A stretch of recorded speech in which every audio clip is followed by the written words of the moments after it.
आज आपण बनवायचे मोर आवळ्याची रेसिपी। मस्त एकदम खमंग आणि टेस्टी, खाऊन पण बघायची मस्त लागते।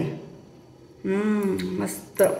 तर चला मग आपण बनवूया मोर आवळ्याची रेसिपी।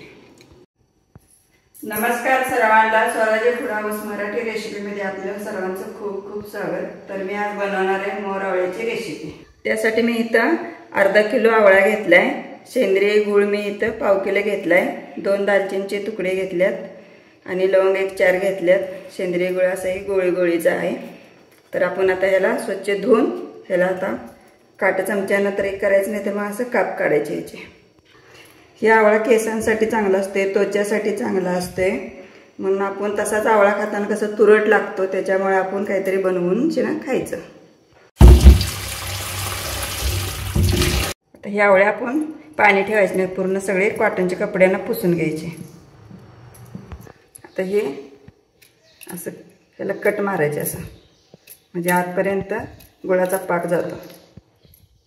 सगळे आपण आता असे कट करून घेऊया। कुकर ठेवते, कारण कुकरमध्येच मी आवळा हे करणार आहे।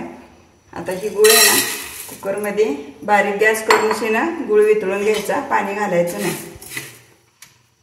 गुळ वितळले की ह्यात आवळा टाकायचा। आता गुळाला पाणी सुटायला लागले, आपण ह्यात हे आवळा टाकायचा, म्हणजे ह्याचं वल्यानं ते जास्त हे होते, पाणी सुटते। पूर्ण गुळ वितळला, आपण टोपण झाकून 1 किंवा 2 शिट्टी मारायची। सेंद्रिय गुळाला जरा पाणी सुटायला वेळ लागतो, बारीक गॅस करूनच आपण वितळून घ्यायचं आहे। गुळ वितळलाय आता इथं। आता याला टोपण लावून आपण 1 शिट्टी मारायची। जर सेंद्रिय गुळ लवकर नाही वितळला तर 1-2 चमचे तुम्ही पाणी घालू शकता।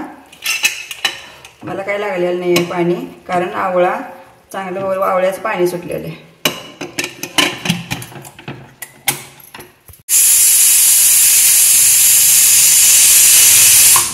आपली शिट्टी झालेली आहे। आता कुकर आपण बंद करूया गॅस।